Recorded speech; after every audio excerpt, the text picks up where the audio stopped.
Okay, thank you very much, Joyce, and welcome everybody.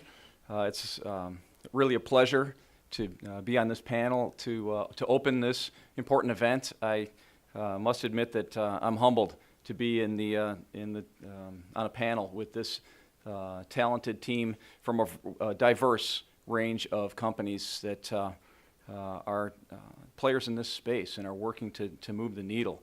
And so I've got a bit of a strategy to guide our conversation, but by all means, it's meant to be flexible. And as we get rolling, certainly if there's a dynamic where interaction with the audience, if your comments and questions would add value, then we can head in that direction. So we'll play it by ear and see how it goes. As I was starting to think about how to lead this panel and get it started first thing in the morning and that sort of thing, it occurred to me that we're at a moment in history where we have a pretty good glimpse that something important is on the horizon, right? And we can kind of see it coming, and but we're not really sure what to make of it. And my mind sort of went to this idea that given that we see it getting closer every day, that perhaps there's a metaphor of a countdown might work, right? And thinking along those lines, it occurred to me that we're facing three basic truths, right? Three truths. The first is that certainly change is coming, but change is not new. Change has been going on for a long time. But the idea that the levels of complexity and volatility and uncertainty and ambiguity that we face is increasing every day. More data, faster paces of change, more stakeholders with more diverse interests, and that what the complexity as it increases the risk of our decision paradigm, right? That it increases the risk of acting, it increases the risk of not acting, and it's based on our hesitation around that uncertainty. The second truth is that our ability to gather and utilize evidence to understand that uncertainty, that complexity is improving, right? And so we've got more complexity, but our ability to understand and utilize best evidence is improving. For example, the Ipcc's assessment report just came out, right? And it's based on all kinds of gathering science, right? More time series, more data points, all of that sort of thing. And what does it tell us? Well, at a high level, it tells us that certainly climate change is coming. It's not in dispute. It tells us that the connection to humans is real, both from the causation side and also on the impact side, and that delay is going to be painful, right? That the longer we wait, the harder the choices become. The third hard truth is that no matter how we approach this set of problems and challenges, the solution space it becomes much more powerful if business is at the table, right? That we need to include business, and business has the resources, it has the incentives, it has the capacity to influence how this whole thing plays out, right? So the three truths are that uncertainty and complexity is amplifying, that evidence is at our disposal to make better use of best evidence to manage that complexity, and that we need to put business at the table. So that's the three in the countdown. We have two basic strategies that are at our disposal, right? And so the first is mitigation, right? We either find ways to lessen our emissions of greenhouse gases, or we find ways to enable the planet to do a better job of absorbing those emissions, and that's pathway number one. Pathway number two is adaptation, right? And I think we all recognize that no matter how fast we get the ball rolling on mitigation, adaptation needs to start now, and it has a real opportunity to create value and impact, save lives, provide better well-being, and that sort of thing. So we've got three truths, we've got two potential pathways forward, and we've got one strategic imperative, and that is that we must act, right? That we must find ways to collaborate and get past the debate that paralyzes us and that sort of thing. And it involves not just business, who certainly we're bringing to the table this morning, but all of the stakeholders, the governments and the NGOs and all of the people that are impacted by this space. And when I say act, in my mind, I think that we need to consider a flip of the paradigm, right? That so much of the time when we look at climate change, our worldview is shaped by the concept of footprints, right? That we look at footprints as we need to minimize them, and we need to fight to reduce our footprints and that sort of thing. And footprints are bad, and they're things that we need to try to reduce. But we're starting to talk more and more about the concept of handprints, right? That handprints are things that heal. Handprints bring wellness and well-being and quality of life to this planet that's getting more and more crowded. And we haven't been talking as much about how business can create handprints. Handprints are the sorts of things that we don't want to do less of. We want to do more of. And that's the adaptation space that we're here to talk about today, right? That if we can envision those solutions and innovate around them and create the value chains that deliver them, then it's not a question of what can we do less of.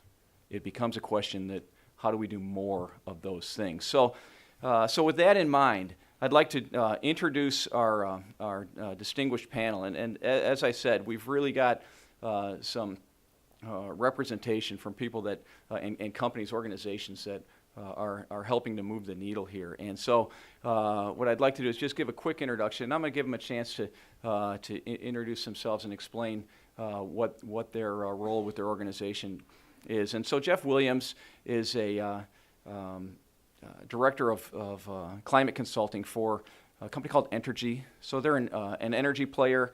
They're down in Louisiana, certainly a place that has experienced the issues of climate, and they are right in the middle of the whole energy space and debate that is going on.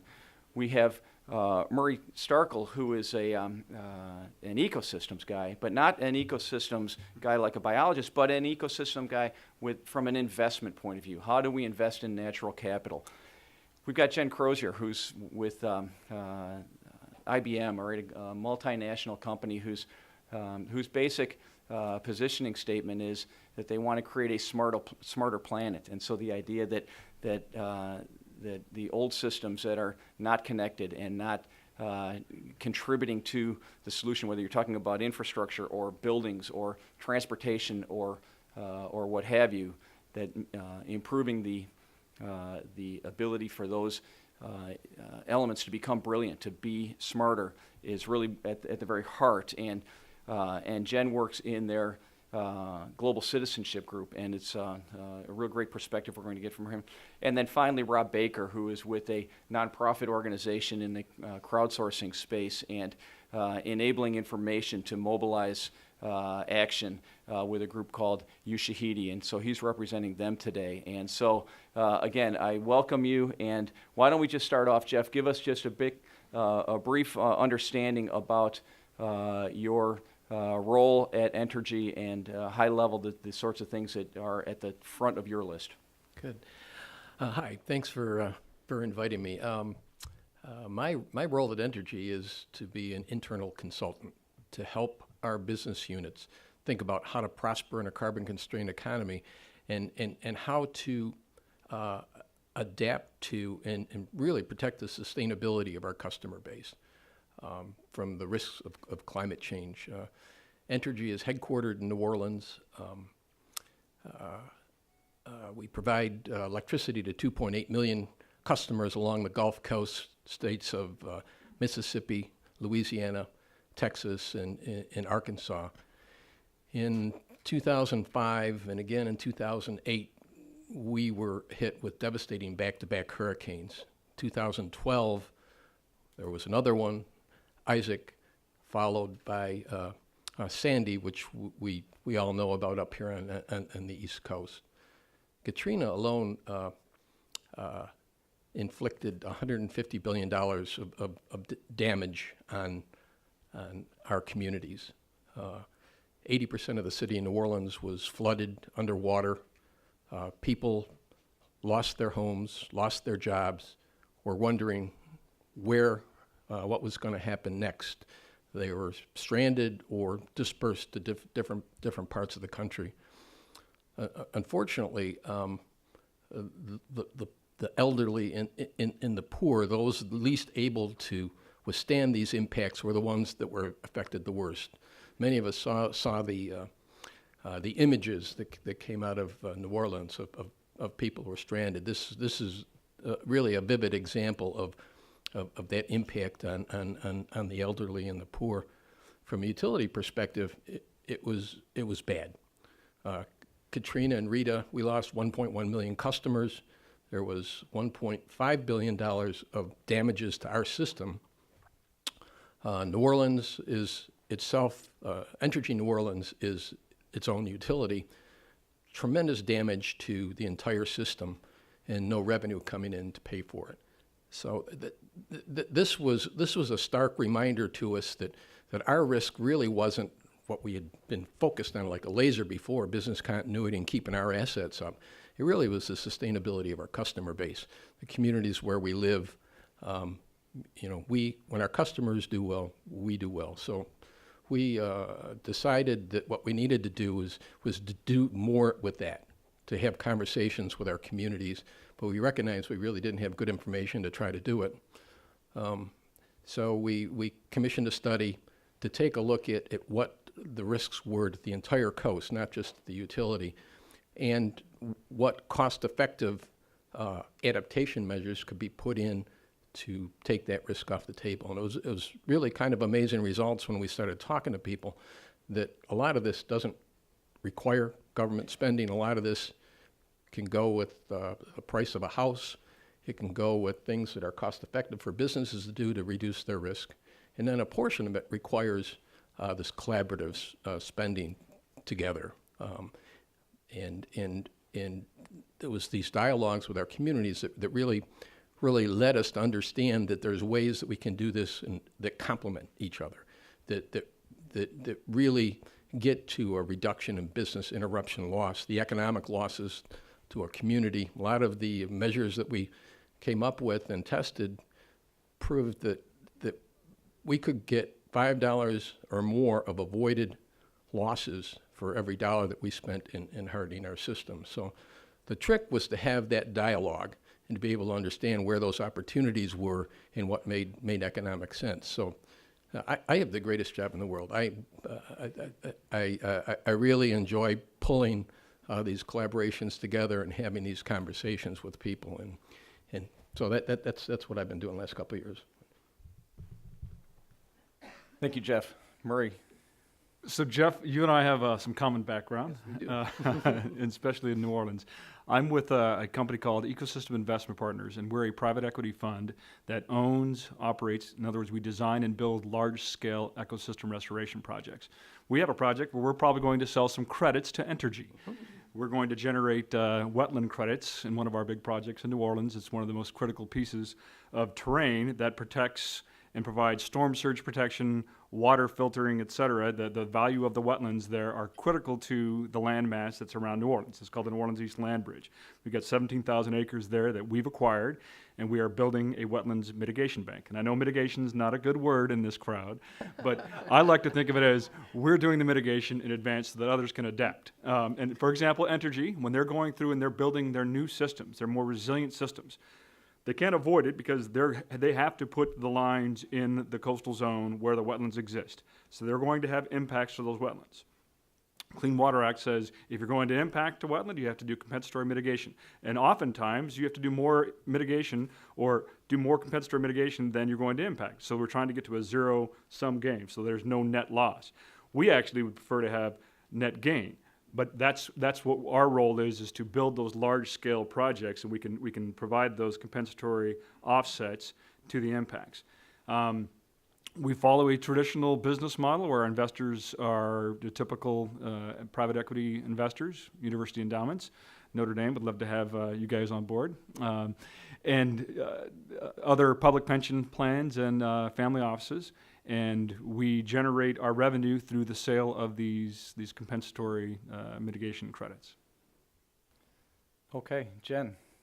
Terrific. Well, first of all, thanks so much for having me, and I really enjoyed your opening remarks. It fits well with where IBM is at. Full disclosure, I'm in the Global Citizenship Initiatives portion of IBM, which means I have the privilege of getting to use IBM's resources and people and technology to make an impact on the planet without the constraint of having to make a profit. Right, so for the pro bono portion of IBM. But I've spent my time in the business, and we can talk a little bit about things that IBM is doing ourselves around resiliency and adaptation, and certainly for our clients who are heavily thinking about business continuity and disaster recovery and response.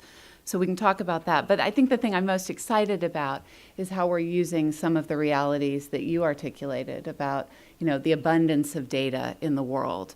I mean, it's overwhelming, the amount of data that's being thrown off. I'm watching those of you that are sitting out there tweeting and doing data models on your phone and taking pictures and just throwing huge amounts of data off into the universe. And I heard one of the scientists at our research facility say, there's more data that will be created in the next 3 years than in all of human history.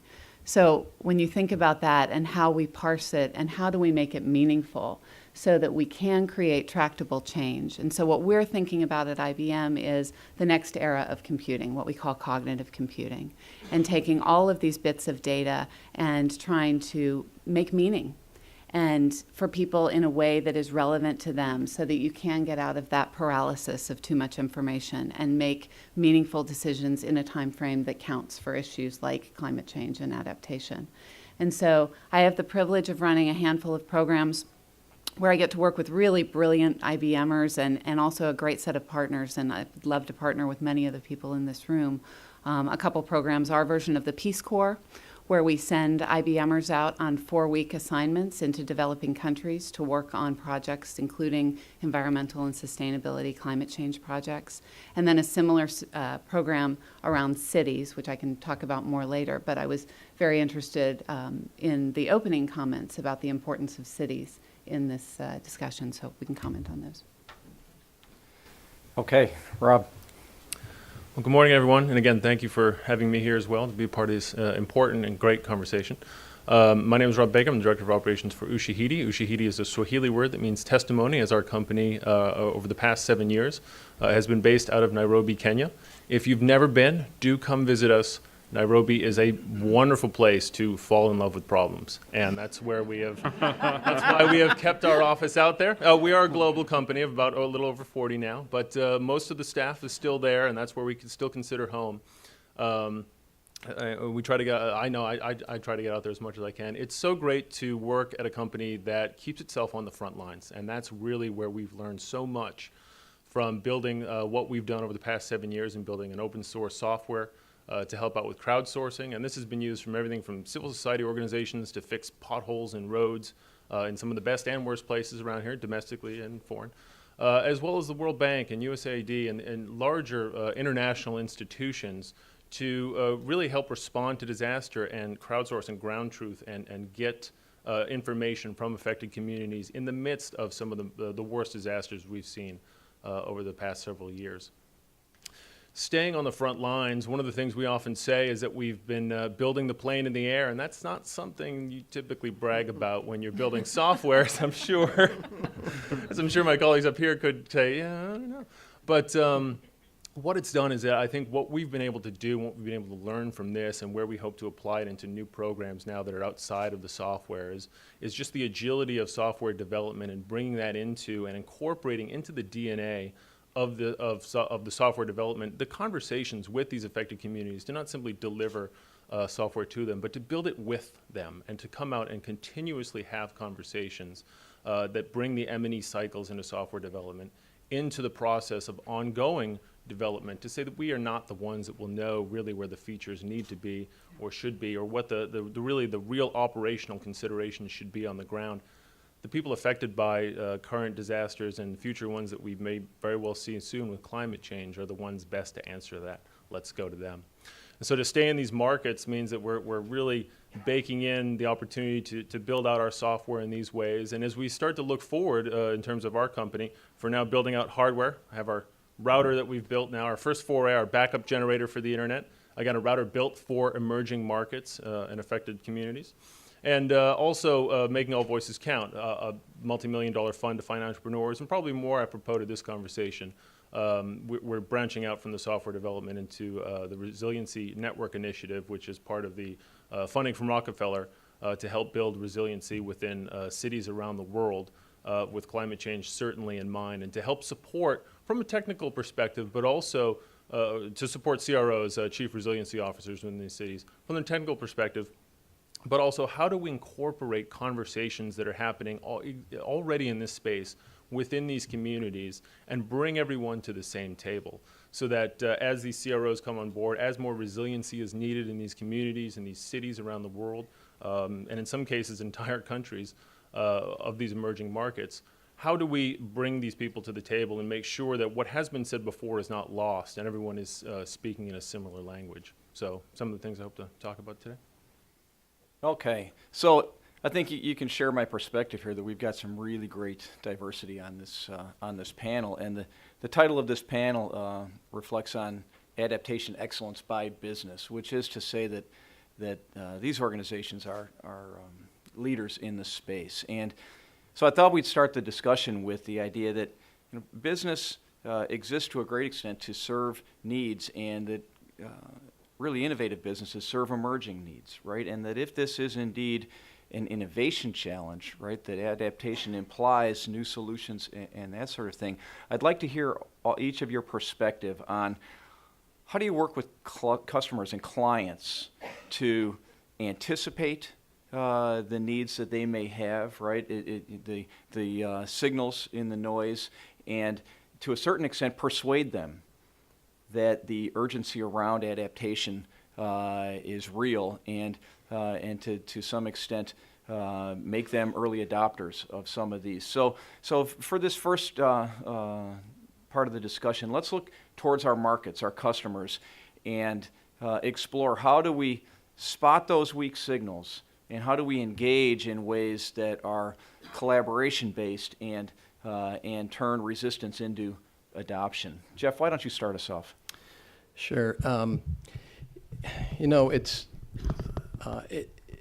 a difficult conversation to have. Everybody that our customer base down there all remembers the last hurricane. They can see it through that lens, and everybody sits down and works out the things that worked, the things that didn't work, and incrementally make changes. But it's like driving in the rearview mirror. And, we haven't experienced the big one yet. It's changing, it's coming at us. So and unfortunately, because climate change has been so politicized, especially in the conservative South, it's a challenging conversation. But there's three aspects that have worked for us that have helped facilitate that conversation. One is to start out with the values that we share together, as opposed to starting out with the things that we argue about. And things that are really universal are prosperity, being able to make a good living, safety for our families, and quality of life that keeps us all glued to the areas that we live at. Some people think we're crazy, it's dangerous down there, get out. That's a non-starter in talking with our communities down there. That's the first thing they say when we sit down, is that is not an option. So the second thing that's really important is to get people thinking in a risk management frame of mind. We aren't asking you to believe this. This is our way to get around people that don't believe in climate change. We aren't asking you to believe this, but take this low probability event that has extreme bad effects if it happened, and just test yourself against that scenario. Where do you think you're vulnerable? And invariably, you find low-hanging fruit that you can deal with. And then the third thing that's really important in the conversation that we found is always let people understand that there's solutions, that this isn't so catastrophic that we'll just walk away and deal with the suffering. So. Yeah, I really like your approach toward finding common ground. So much of this is an either-or sort of problem that we engage in, and when we can find that common ground, now we build from there. And maybe one of the reasons you've had some great success. Murray, can you continue on? Sure. There's a segment of our customers that Jeff would appreciate, and I think we'd all appreciate, and that's the public works sector for the federal government and states. So for example, one of the things that we approach is a systems approach of, okay, if you're going, we have to rebuild our infrastructure. We have to build our flood walls, our levees in New Orleans, for example. We have, a ton of infrastructure that needs to be repaired and replaced, roads and bridges. Each of those are going to have impacts to streams and wetlands. What we like to do is position ourselves with them as a partner. We're going to build a large, ecologically significant project that's going to serve multiple purposes. It's going to offset any of your impacts, and it's going to have additional benefits. I worked at a time right after my time with the Corps of Engineers with a parish in southern Louisiana called Plaquemines Parish, and that crazy guy down there you probably saw after after the BP spill, Billy Nungesser, had a great idea. He said, "You know what, Colonel?" That's what he called me. He said, "Colonel, this is what we got to do. We're going to build these levees, but in front of the levees, I want to restore wetlands. I want to do a vegetated ridge in front of those wetlands. Do you think I can get FEMA to recognize that ridge in the storm surge reduction in addition to my levee? Because the federal government's only going to give me a 50-year levee. I want 100-year level protection. If I take a systems approach, can I do that?" I said, "Not only can you do that, Billy, you can build it as a mitigation bank and you can sell credits."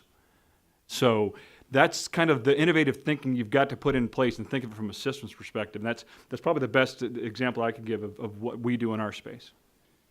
Yeah, I really like the concept that in that offset space, probably many of your customers are thinking do as little as they're required and delay it as long as they can, and to come up with value added in a way that they propose value and you say, well, hold on, there's even more value than that. It changes the whole dialogue. Right. And it's a new mindset and a new opportunity space that I think is going to gain more and more traction as success stories come out. So that's a great one.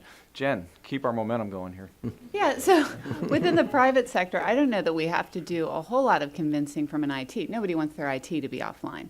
And so, it costs them lives, it costs them dollars, it costs them time. So that's a pretty easy sell. I think where it becomes challenging is when you think about kind of what they're doing to promote adaptation, and particularly in a government perspective. And so that leads to our work with cities. So the Smarter Cities Challenge I mentioned, we posed to mayors around the world and said, if you had a team of 6 IBM executives for 3 weeks to come and live in your city, give them an office at City Hall, they will work shoulder to shoulder with members of your administration on any problem of your choosing. What problem would it be? And we asked mayors to compete for this grant. And we've had, over the last 3 years, 550 mayors from around the world compete. And we've sent teams to 110 cities, representing about a $60 million investment. And when we look at the trend line of what those 550 applications have been about, more than half of them have had some sort of sustainability or adaptation element to them. That takes a lot of different shapes and forms, but it's clearly on the minds of people who are running cities.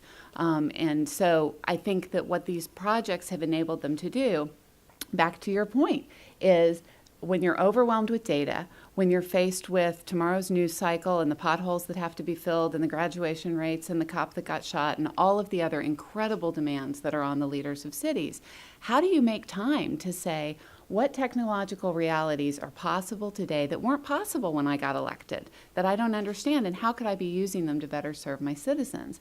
And so I think just enabling 3 weeks for us to shut the doors of the conference room, block out the outside world, both for the IBMers that go there, because this is like kind of a reality TV show. They live in a house together.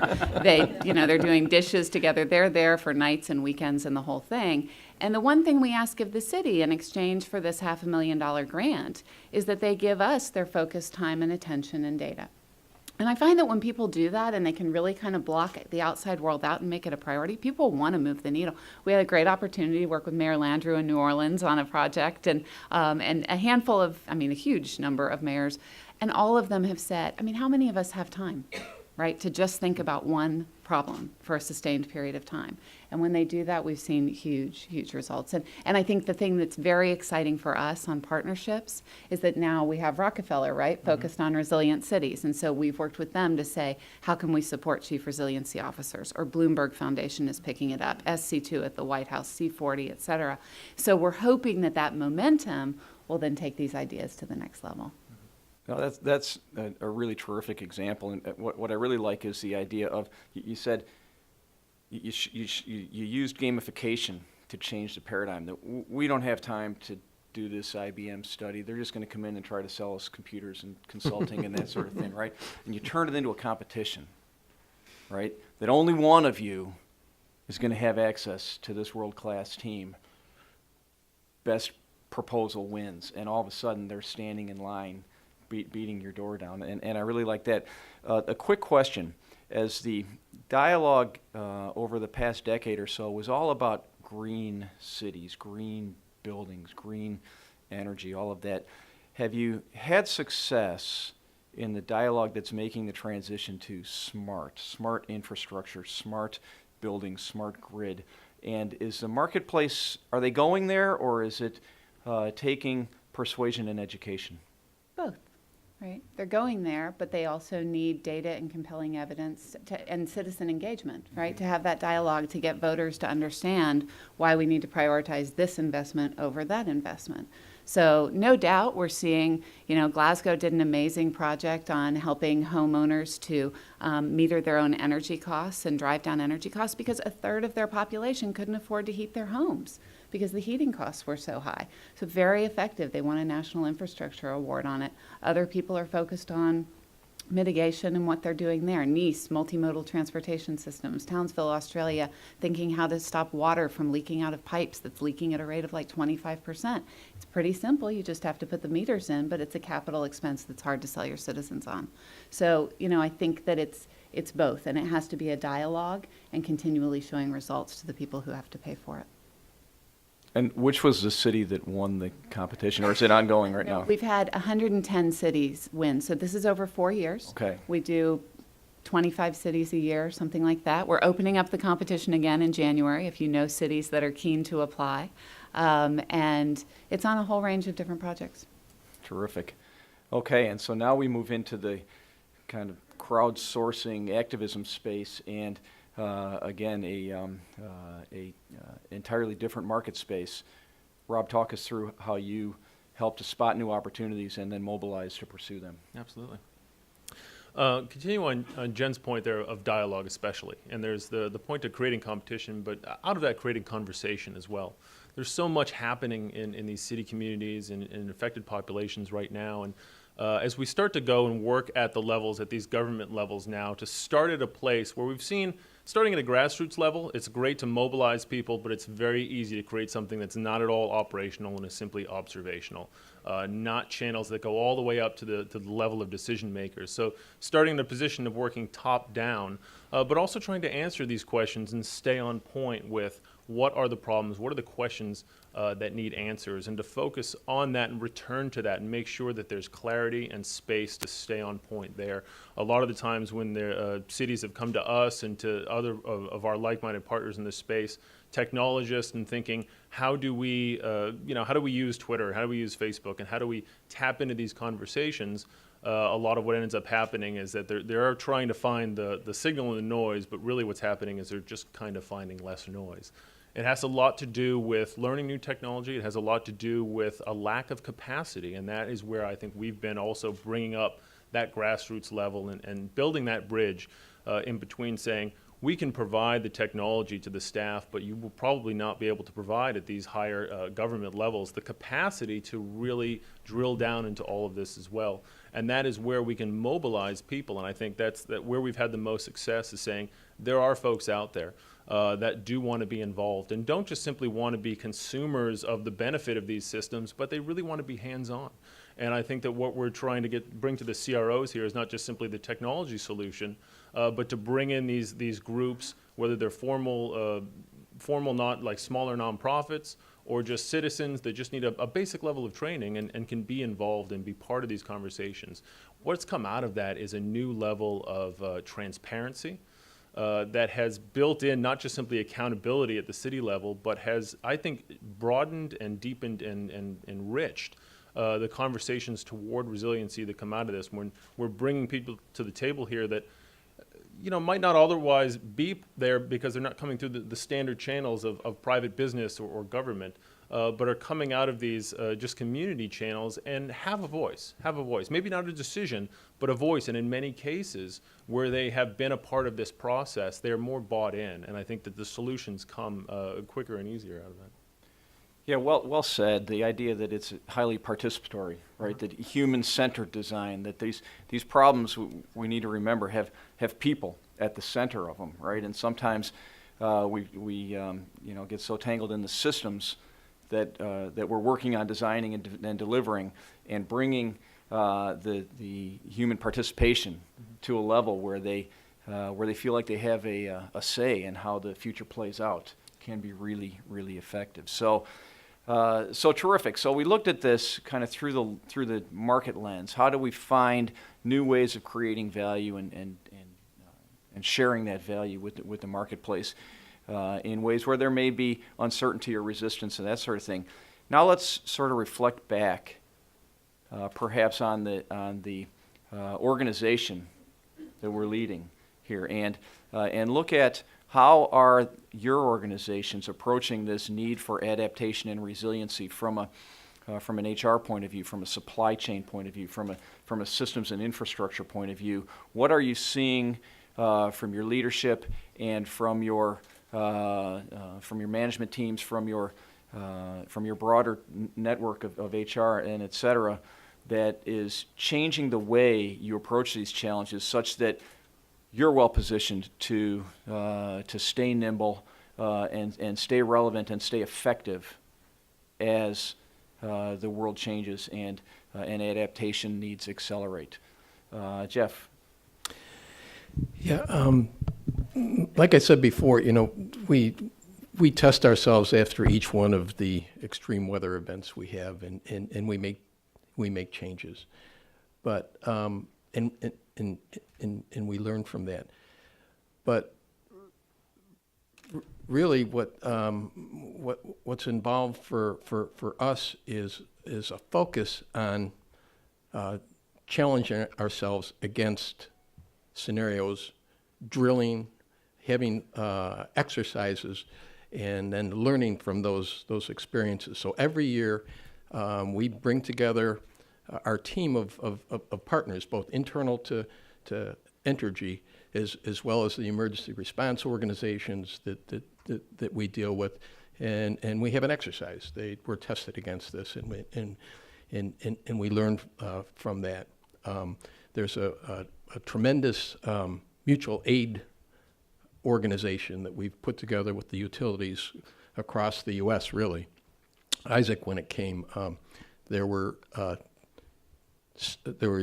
utility companies and tree trimming outfits from 25 states that responded. 10,000 workers were down, prepared to come into the New Orleans area after Isaac,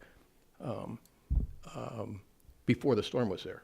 When it became safe, they came in, and then, we reciprocated with Sandy. We sent crews up to New York City. I still see line trucks with "I Love New York" on the back of them. It's a pride. It's but that takes planning, and it takes a tremendous amount of logistics. How to get supplies when you need them.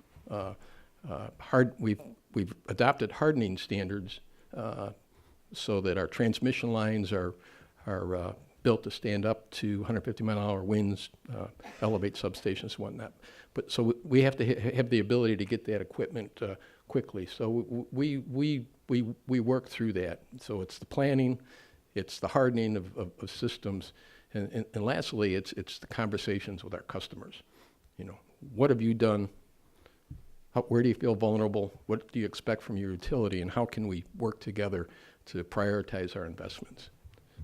Yeah, right on. That it all has to do with serving customers, so including them, refreshing your standards for new levels of potential stress. But I like the idea of your discussion of scenarios and wind tunnel testing them.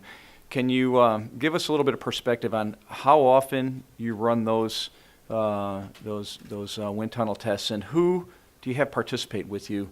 Given that your ecosystem goes to, like you say, New York and regionally and even nationally? Yeah, it's annually. June 1st is the beginning of the hurricane season down there. And so in May, we bring our power plants, our transmission distribution people, our customer service people, everybody in the organization that responds to an emergency, the supply chain people, HR, people that are going to coordinate, set up these amazing camps when these crews come down to take care of them. Who's going to do their laundry? I mean, it's down to that level of detail. And all these people come together annually and get some crazy scenario, and all of a sudden we take their phones away. And we stress test to be able to see where the vulnerabilities are and how we can fix that. So but it's done annually. But. Okay, Murray. So can you talk through how both your organization and the broader, market-based ecosystem development and investment space looks at the kind of internal organizational approach to create resiliency such that the things you're working on today, your banks and et cetera, will still be necessary, useful, and successful in the future? Sure. We in our current fund, our mandate is North American, and it's primarily in the Clean Water Act, wetlands and stream projects that we work in. We do have the ability to go to other where the regulatory framework exists, and we can actually monetize some of the assets. For example, we're looking at water rights trading, higher and better use of water. Water is probably a good that we all know is underpriced globally, right? So if you can put water, why are they growing rice in the desert of California? That doesn't make a lot of sense. The soil's good, but the water is really expensive to get there, and there's probably better uses for that water. So we look at markets where the opportunity exists. We look so that the regulatory framework's in place. Unfortunately, there are very few places outside of the United States that the framework is in place, that you can actually, the enforcement's in place.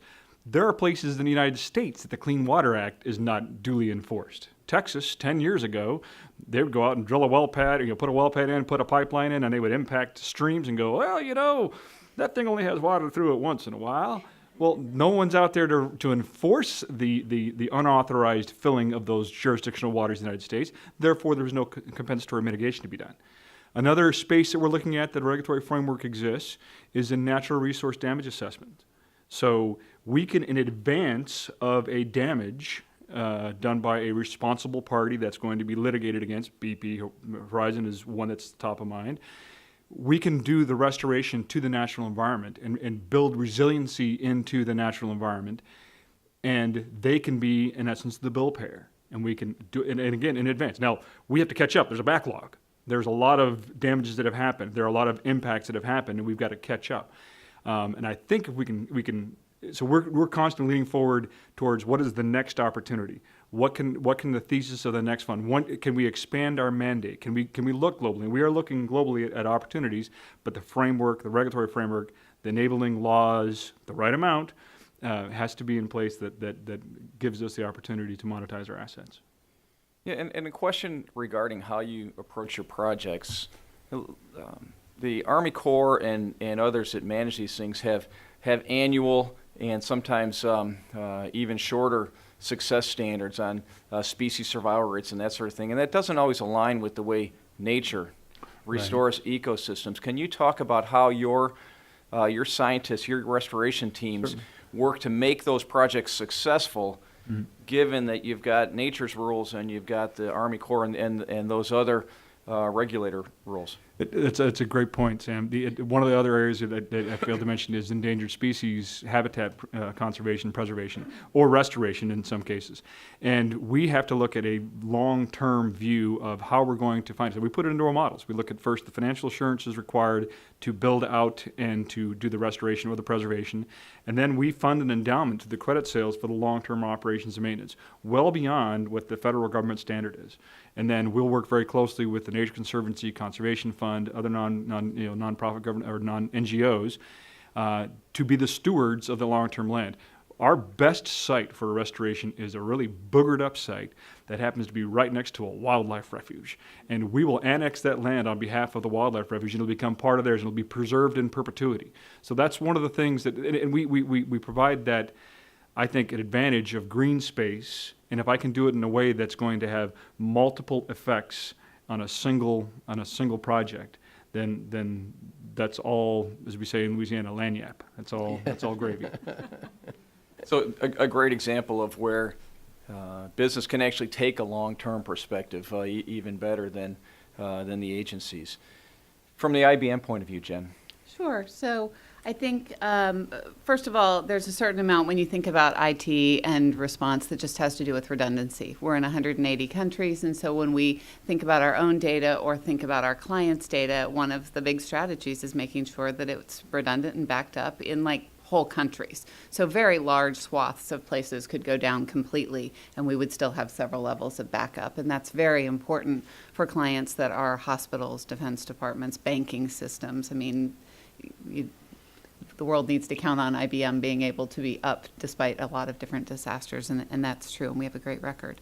But I think what is exciting and one of the sort of more holistic ways that we're able to help our clients is thinking about the people side of it rather than just the data side, and how businesses can interact with their clients and customers, and how governments can interact with citizens. So you may have seen last week we announced a major partnership with Twitter, and we're going to be working with them to analyze huge amounts of data through tweets.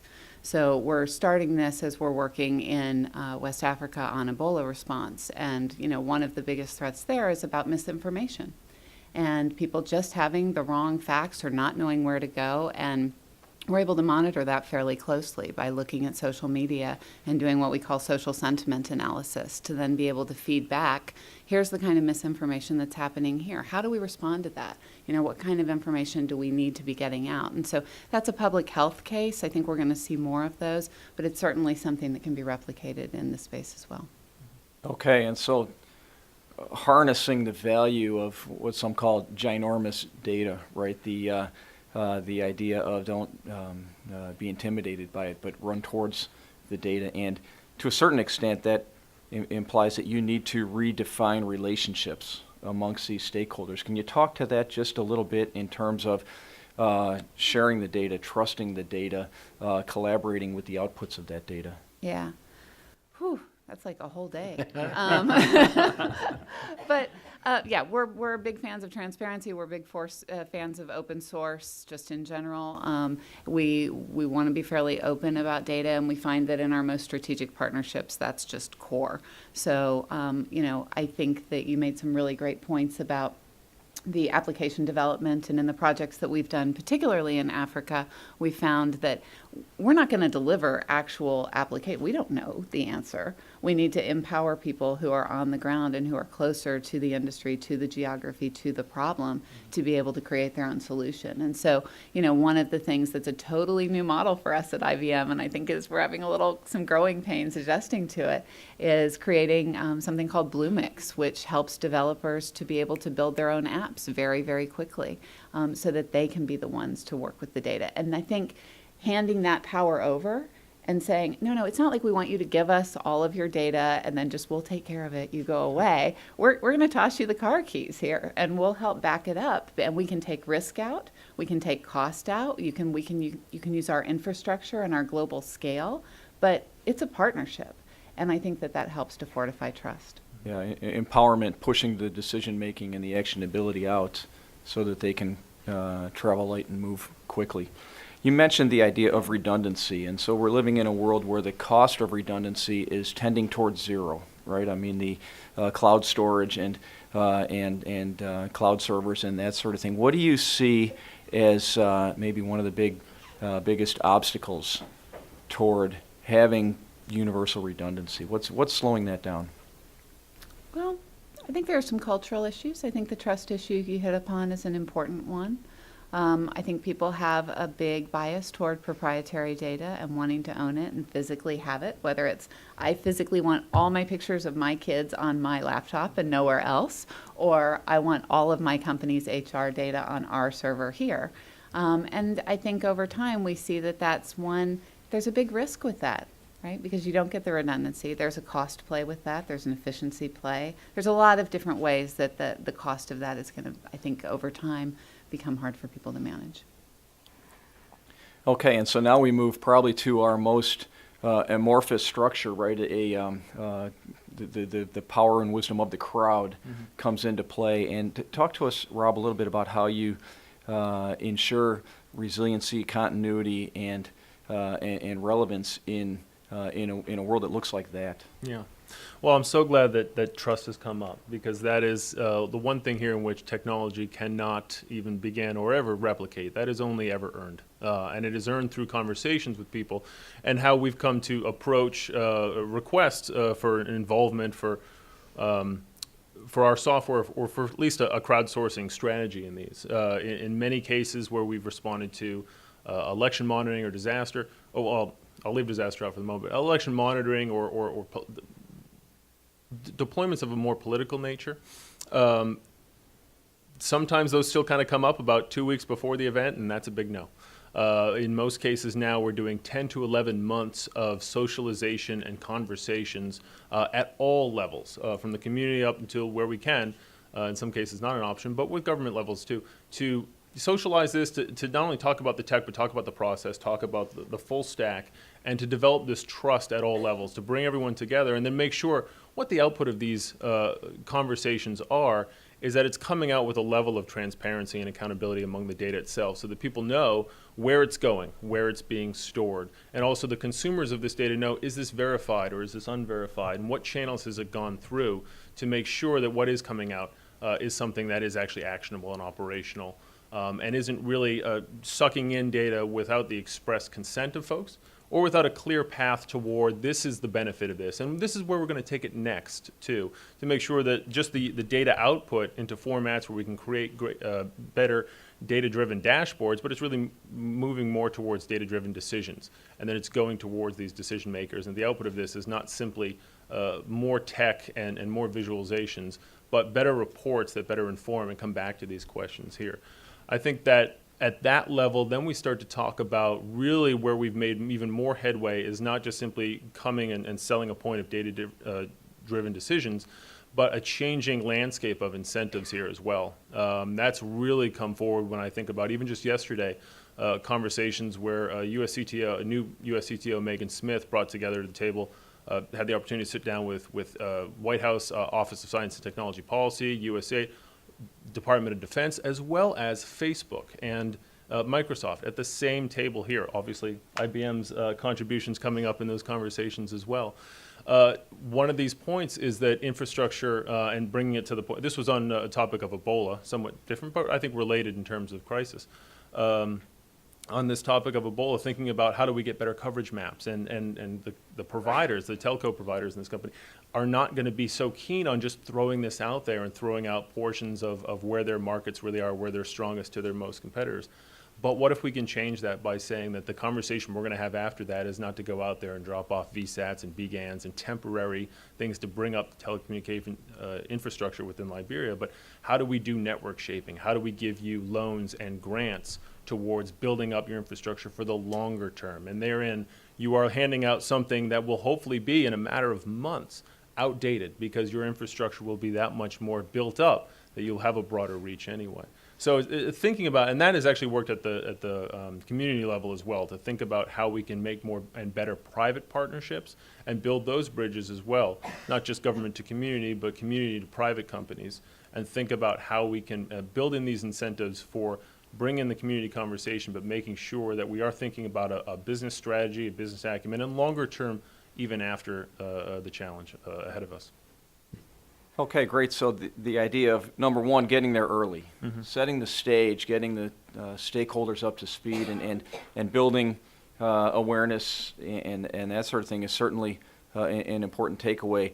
You also mentioned the importance of defining the outcomes in advance, so you can, you know what success looks like. Can you speak to the challenge of defining those outcomes in advance when it's the crowd, the swarm is sort of in charge of the process, and it may go to a very, it's one of the reasons you exist is because it goes to an unexpected place, and how those kind of forces that are in tension have taught you about the process. Yeah, so our process in all these projects, not in just simply the development of the software stack that we do, but in the application of this software towards these the crises or building resilience or responding to disasters, has really come down to us. We've taken a lot from just the development cycle of building software, not to get too geeky here. I'm sorry, I am a nerd, so it may happen. There's something to be said about the Agile development process, which roughly states, every couple of weeks the developer is going to kind of check in and see where you're on the process.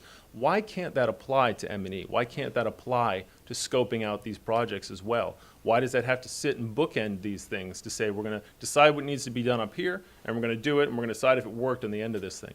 What we've done is that as these developers are kind of working in 2-week stacks during these projects, we're also having the capacity in-house and with our partners to say, are we still on point? Have we gone down a path where something has looked attractive because of the data that's come in or the dashboard that we may be able to build out of it?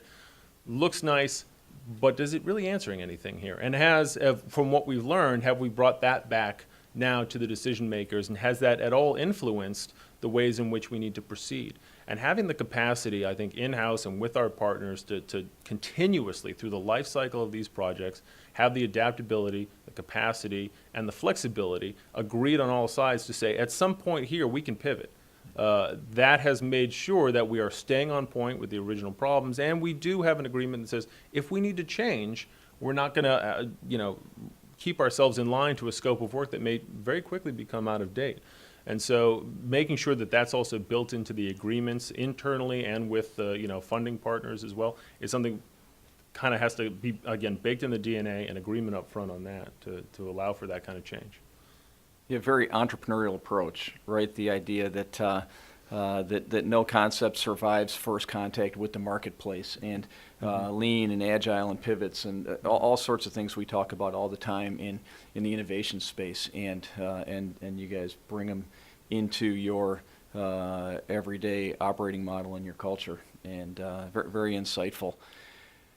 So why don't we pivot here and talk about the idea that, so at the end of the day, we're businesses, and businesses need to create value, and then they need to find ways of exchanging that value in ways that all of the stakeholders win, and that sort of thing. And so my question for you at this stage is, can you talk to the idea of how do you define and measure this value that's to a certain extent outside of your traditional core space of delivering electrons or delivering restoration credits or consulting services and software and the like, that a lot of this adaptation value is outside of that. How do you define the metrics, measure those the progress, and create commerce where that value is shared up and down your supply chain and with your other stakeholders? One of the metrics a utility uses after one of these storms is how many days did it take you to get back to 90%, get 90% of your customers back, and so we've been trending that over these storms. And to give you an idea, Katrina took us the neighborhood of 18 days to get our customers back, those that could take power. Isaac in 2012, we got 90% back in 5 days. It was a personal best, and it's a measure that we use to at least anecdotally show the hardening that we've done, if it's working. For Katrina and some of those storms, we had transmission towers that were knocked down. It took a long time to get that built back up. They were in open water or swamps. It's not easy to do that type of thing. As we hardened our systems to stand up to 150-mile-an-hour winds, use steel poles or concrete now, it's not the transmission tower coming down. It's the insulator. It's something that can be fixed more quickly. So So that's one metric. And another thing that we're doing, and it really reflects smart grid in technology, is they're called phase monitoring units, PMUs. But Gustav, when it came, it knocked out 3 or 4 transmission lines down to New Orleans. So there was we had to create an island of people that were out in block power coming in from the outside. So we created an island. Now you want to bring that back again. And in the past, we would send people out to substations. They'd read a meter. They'd call you back. But we've now installed these phase monitoring units that are out there so we can see real time what the health of the system is. So as the electric utility, it has to match supply to demand instantaneously. So as we bring the system back on, the power coming in has to match the people taking the load coming out. So we can take a look at these PMUs and actually see the 60 cycles per second, which is what you want. If that starts to get stretched out, so we can now in real time do that. So that's helped us quite a bit to be able to reduce the amount of time that people are without power. Okay, so investment in smart grid to optimize and in recovery as these events occur. Can you speak to how the company, the management and marketing and that sort of thing are communicating that value to the power users, to the rate case overseers and that sort of thing, such that you are getting recognized for that investment and smart management on your side? There's all sorts of recognition when the power's out. There's it's not the kind that you want. I don't know if it's going to answer your question, but it's kind of fascinating because when the power is out, there's all sorts of pressure to get the thing back up as quickly as possible. I don't care what it costs, just get the damn thing working again. And then afterwards, you kind of figure out who's going to pay for that. But it's the most expensive way to actually do this. In hardening the system in advance to reduce that, typically we get pushback from our customers that say, well, that's raising our rates, And so one of the challenges that we had was to sit down with our customers and have a conversation ahead of time, showing them how this investment was going to help them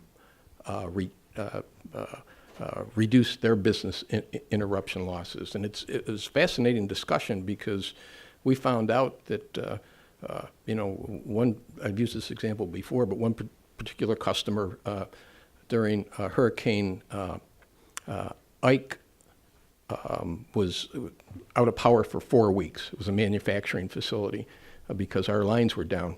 We rebuilt it. We hardened the system. The next storm that came was a flooding storm. They were out 4 weeks trying to rebuild their system. We could have provided them power. They couldn't take it. So it was this realization, and this was coming from the plant manager that I was talking to. So the realization that when you elevated your equipment, we hardened ours, that now we've reduced business interruption loss. And oh, by the way, if we provided some redundancy, if we provided this for you, that's going to increase the ability for you to stay in production. Your employees are going to be working. You're going to be putting out product. There's going to be tax revenue. The whole economy is going to be better off because of this.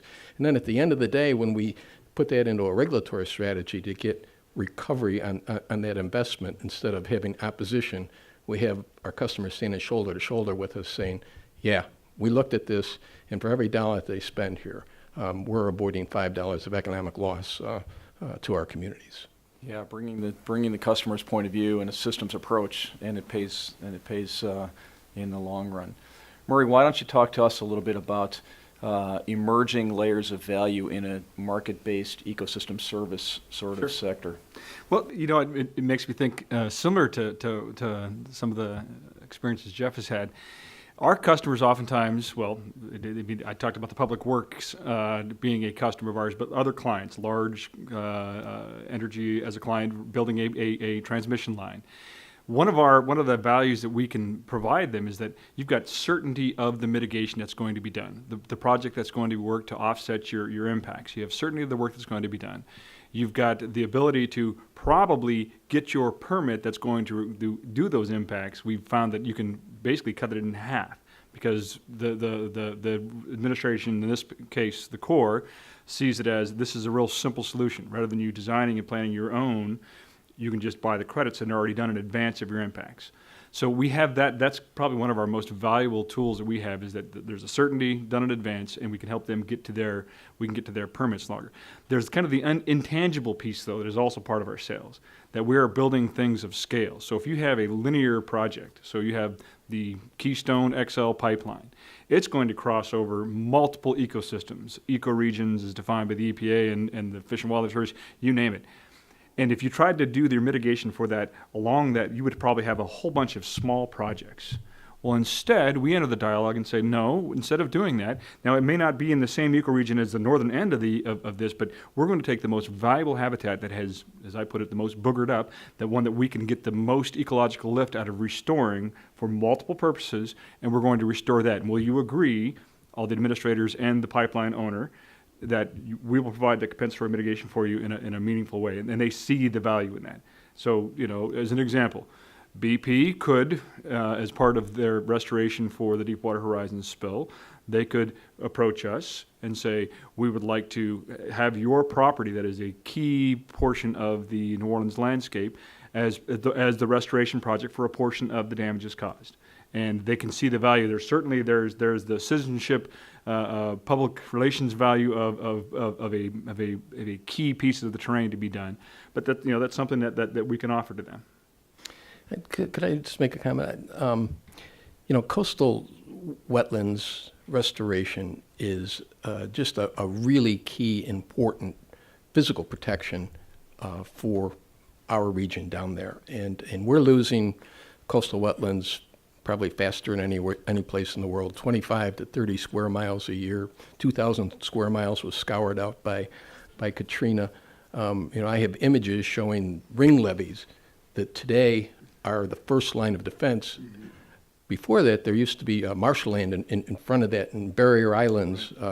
And so this concept of multiple lines of defense, if we can restore the wetlands, restore the barrier islands, and do the levees, and do the transportation infrastructure, now we have a more resilient area, and that's fine. We can calculate how much loss avoidance there is from that. But the lanyard part, I mean, the ecosystem services that are provided by doing that is well is something that's difficult to value, and we totally underestimate. The people that are culturally attached to that land down there, live 4 or 5 generations within 25 miles of each other, to see the world from their front porch. They can't imagine a very self-sufficient, living off of fisheries, and just can't imagine leaving that. That's an important part of the economy as well, and so there's all sorts of benefits beyond just reducing the physical risk that you can do if you think about it appropriately. Right, and that the idea that there's cultural ecosystem services alongside of it, and I love your point about how bringing the value and putting it on the table and getting what can be sometimes rigid agencies to flex their rules around watershed boundaries or that sort of thing based on even higher value that's in play.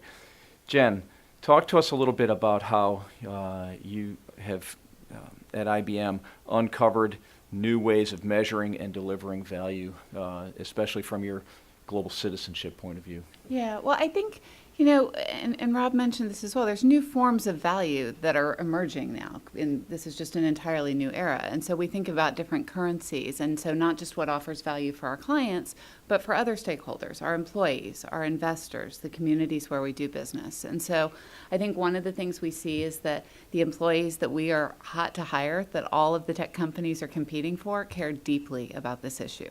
And they want to work at a company that is working on it actively. And so that is part of a recruiting strategy. It's part of a retention strategy. There was a great HBS article recently about millennial developers in India and saying, don't talk about retaining us, talk about inspiring us. And I thought, what a great approach for us. And so that's the employee piece. From an investor piece, there are trillions of dollars. I mean, this is not just a PR or a glossing or a nice to have. There are trillions of dollars to be had in socially responsible investment funds. And either you meet the criteria and the rankings to qualify for those or you don't.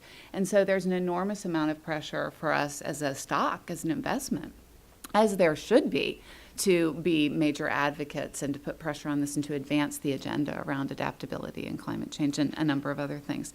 And then I think from a community perspective, it's back to trust, and like you said, people remember when the electricity goes out, who shows up to turn the lights on. And I think, for us, we're very lucky to be a company that helps people to keep their data flowing and helps them to keep the lights on from a technical perspective. And when you establish that, we were honored to be able to send teams of people in technology to Japan, to the Philippines, to New Orleans, to Suffolk County after Sandy, and so on, and be able to partner.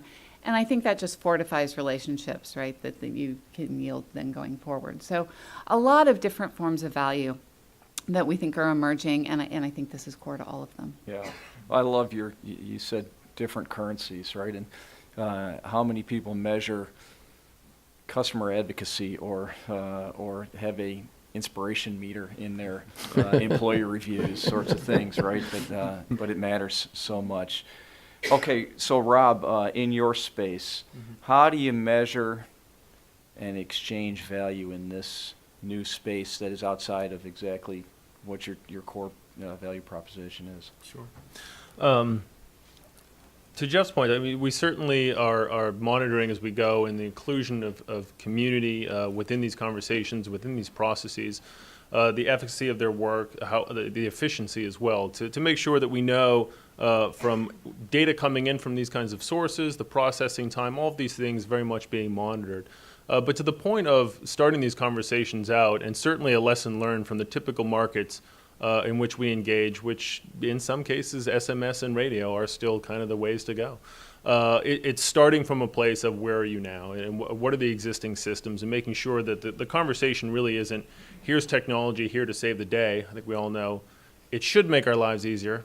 Not always the case.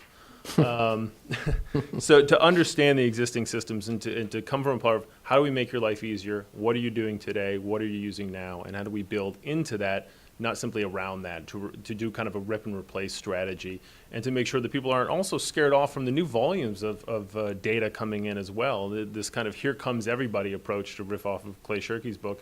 That's where we see a lot of hesitation from especially government channels where, again, capacity is not there now, will not be there tomorrow or the next day.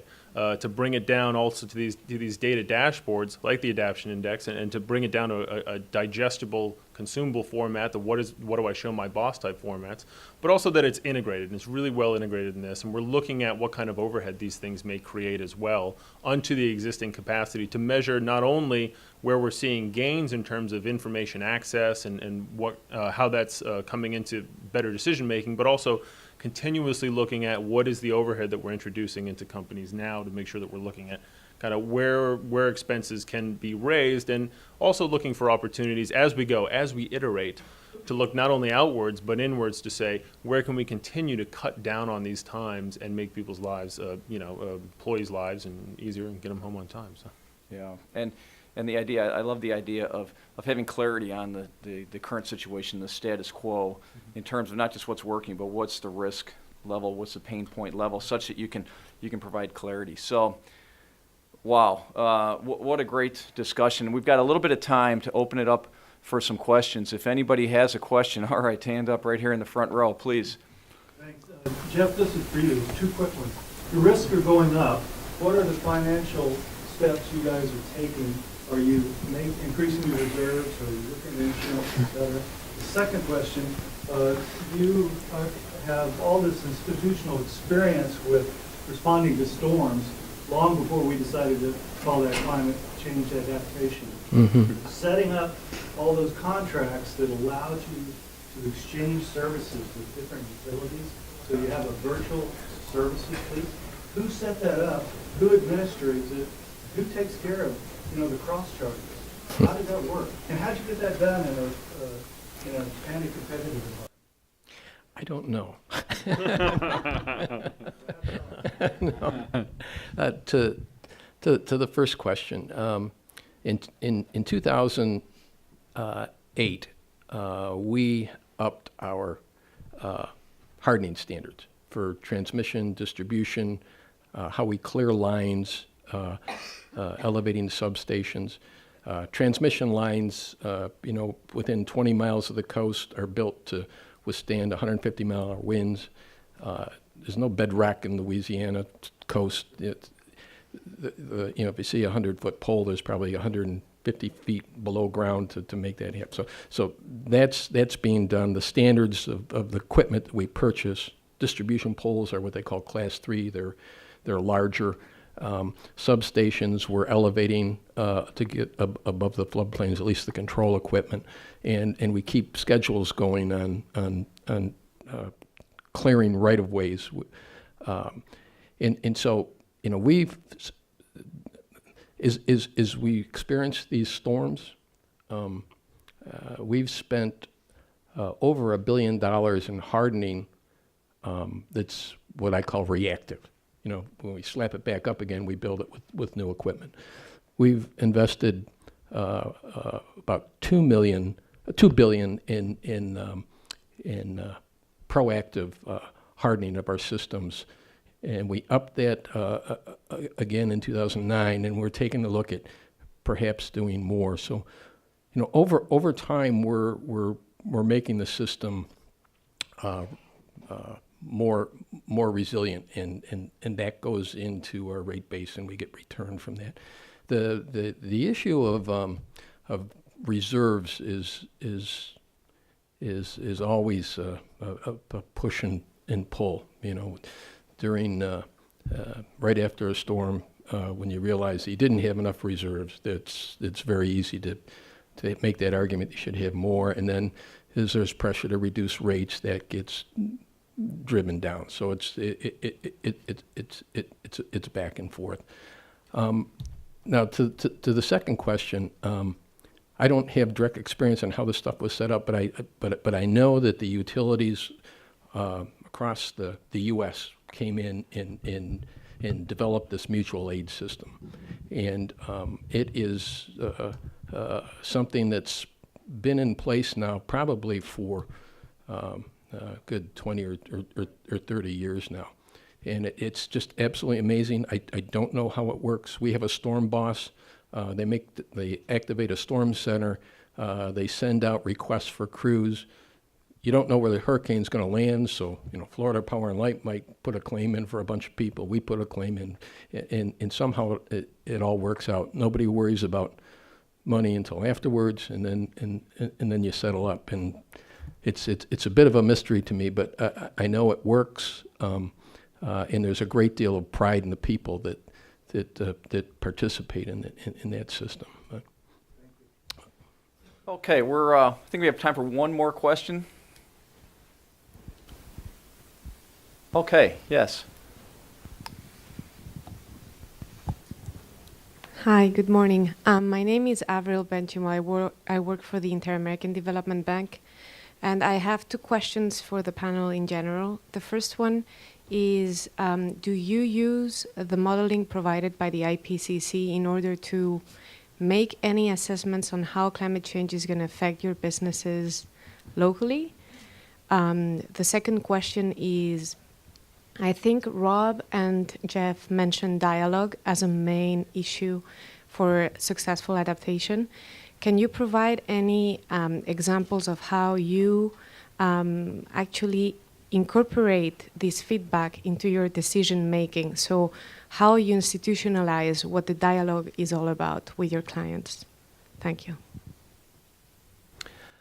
The Gulf Coast Adaptation Study, which we did in 2012, was based on the scenarios that we selected were based on IPCC SRES scenarios. Very crude. You know, we picked a low, a medium, and a high, assumed some warming, and then went in and interpolated wind intensity and sea level rise from that. You know, now there's much more granular data that's available, and we've been talking to a number of the agencies about this idea of actionable science, being able to take the data that's out there from these more sophisticated modeling runs that are out there, and to the extent that you can,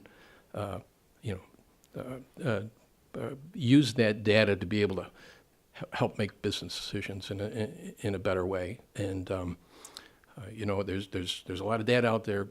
We don't know exactly what it all means.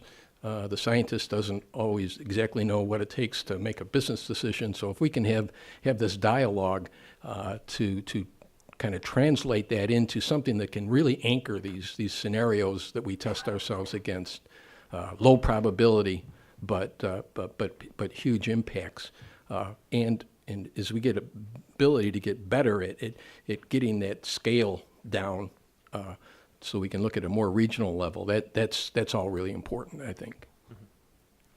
The pivot that we've already taken, bring it back to the Resiliency Network initiative, our name for what was originally when we signed up with Rockefeller. Our role was to bring our stack of technology and maybe partner technology out to incoming CROs within 5 cities.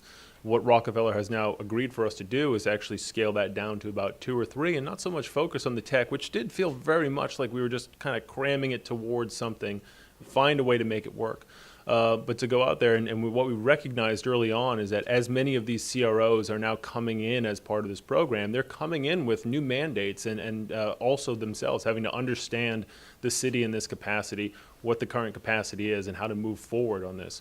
Where we have been able to bring in dialogue on what Rockefeller's agreed to is not so much look at the technology, but to go out and to see where these conversations are already happening at other levels and other departments within government, other private businesses that are focusing and trying to tackle these issues, and other community groups that are already having these conversations, to socialize this, to bring everyone together, and then be able to kind of write reports on this and bring back the outcomes of those discussions into back towards the analytical portion of it. And that's really where I think the science comes back into it, that it's not just simply socializing ideas and getting feedback, but having that feedback come in formal reports and sending off data scientists or resiliency engineers to go out there and follow up on these things to see where they combine with existing reports and where to move forward on that.